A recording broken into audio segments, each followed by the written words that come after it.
Yes, pose this question. Okay. Okay. Can you make an amazing tasting chocolate slice Yes. without using any form of cooking Yes. and make it healthy?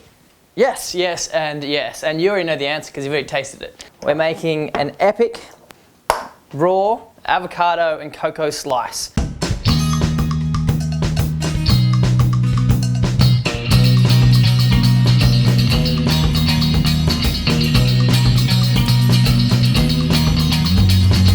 So our first step is the base. 1 cup of chai, tea soaked dates straight into the processor. Do they have to be chai tea soaked dates? No, they don't have to be chai tea soaked dates, but they taste awesome if they are.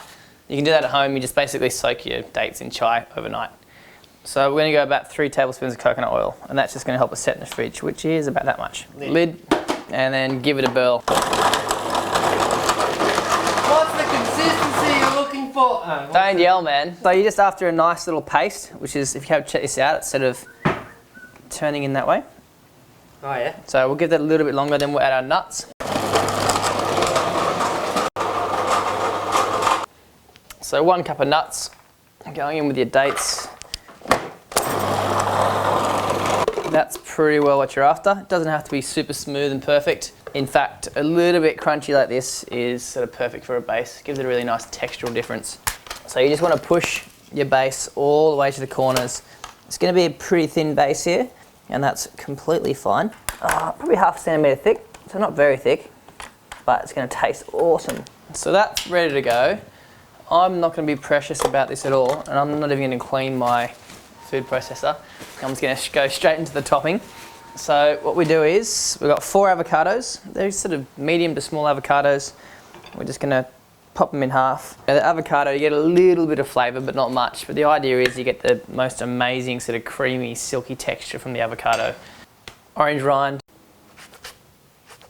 So we've got about 4.5, 5 tablespoons of coconut oil. You know, it does seem like a lot of coconut oil, but remember it goes through the whole tart, so it's not like you're eating all that in one serving. I hope when you make a tart this big you share it with friends. 150 grams of 100% cocoa. So you don't want the sweet stuff, you know, you just the raw goodness.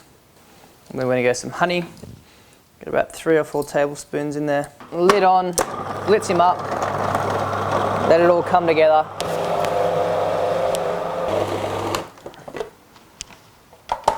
Just give that a little bit of a, that's pretty much perfect. So that's what you're after. It's all come together. It's almost whipped up into like a light mousse even. Yeah, nice. So the longer that you process this for, the more friction it's going to create, the more the coconut oil is going to melt. So you don't want to blend it too much because it's obviously going to warm up. So that was probably, what was that, like 2-3 minutes? Straight on top. Push it on the corner. Oh yeah, it's going to be good. So like I said, the key to this recipe setting is the coconut oil. So that's something that you definitely need to put in there. You know, with the sugar, the honey, agave syrup, whatever you want to use is up to you. And to finish it off with a bit of garnish, a bit of local bee pollen, you know, super good for you. And that's going to go on top. So that is pretty much the cooking done. It's going to go in the fridge for about 2 hours. Basically letting that coconut oil set nice and hard. You could speed things up and chuck it in the freezer, but you know what, I'm not in a hurry. So that's it. So it's sitting there for 2 hours. Pop it over here, slice it up, start eating this beautiful slice. All right guys, there we have it.